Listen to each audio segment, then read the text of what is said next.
Alright, so today we're out here shooting the Pentax DA 35mm on full frame on the Pentax K1. I just wanted to make this video show you guys what it looks like and check out and see how it works in full frame mode. I've also been wanting to get out downtown and do some shooting, so here I am. Pretty excited to get out and shoot. I've got a Black Pro Mist filter also that I'll be using in a lot of these photos, so keep that in mind. The highlight bloom is not necessarily a trait of the lens, it's a trait of the filter in most cases here. But I will do some photos without it as well, just so you can see that. But anyway, let's go shoot this crop sensor lens on this full frame camera.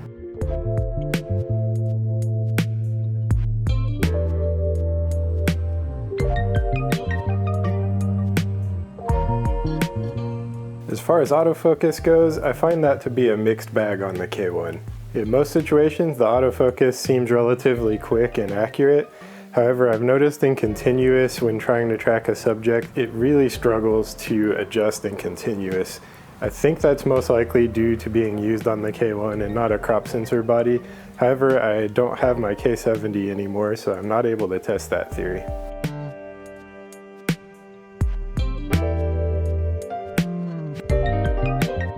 The filter I'm using in this video is the Tiffen Black Pro Mist in 1/8 strength. So I have to confess, I got a little bit obsessed with the Black Pro Mist filter and hardly shot any photos without it on.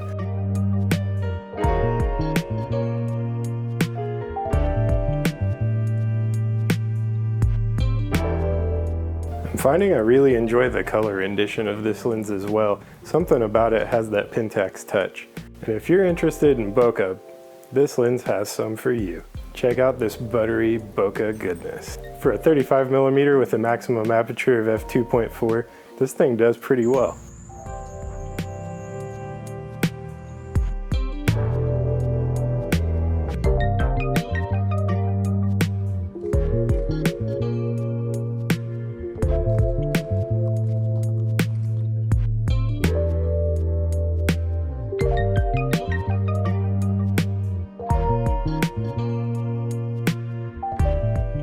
So some things I'd like to mention about this lens. The vignetting's not quite as bad as I expected. I have the DA50 1.8 and this DA35 f2.4 we're using right now. And the 35 surprisingly performs better on full frame than the 50 does. If you look in the corners of the images that we're showing tonight, the vignetting's pronounced when I don't correct it, but it's easily corrected on the K1. It has plenty of dynamic range to spare to fix the vignetting. And also the corners aren't very smeary. I've noticed they stay fairly sharp from edge to edge. There is a little bit of drop off on the extreme edges and in the extreme corners, but it's much better than I expected.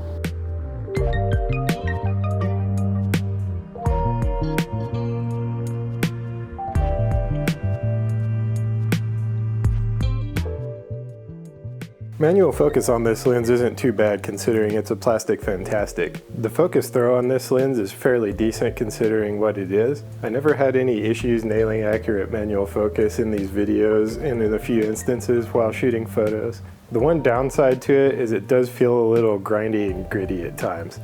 I'm not sure if some of that's due to using an oversized filter with a step down ring and causing me to put pressure on the filter in strange ways, but you can actually hear that in this clip.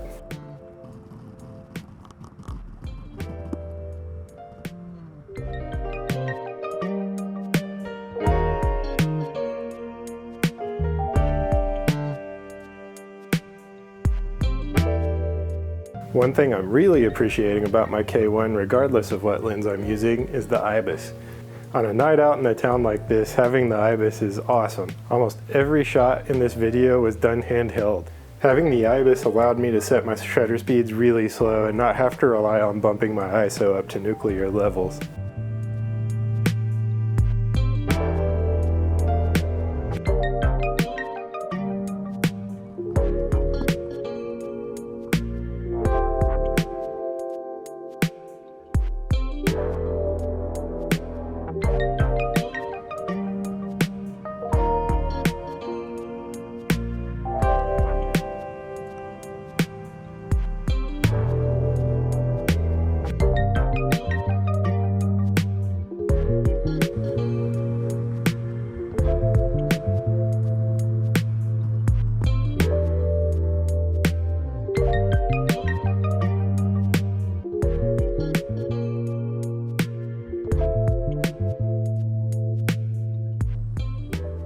One perk to this DA 35mm lens is how tiny and small it is.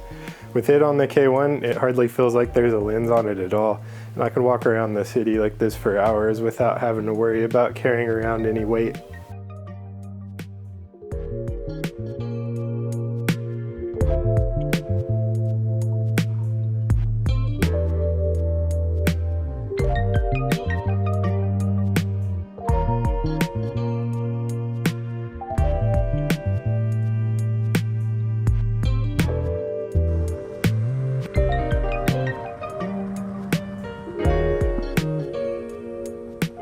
Overall, I've been super happy with this little 35mm lens. It came in a bundle of lenses with the K1 when I decided to move back to Pentax.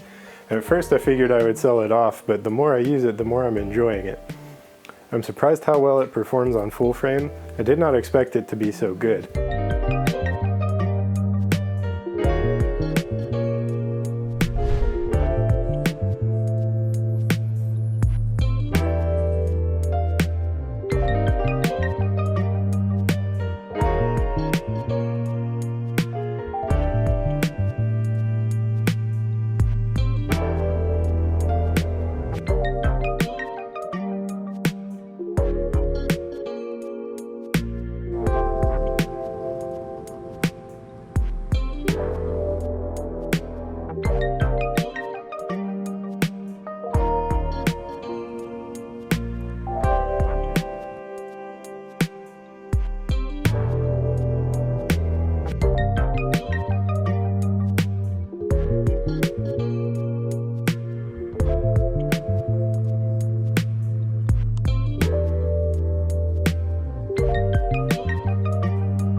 So guys, if you enjoyed this video, give it a thumbs up, subscribe to the channel, and we'll see you in the next one.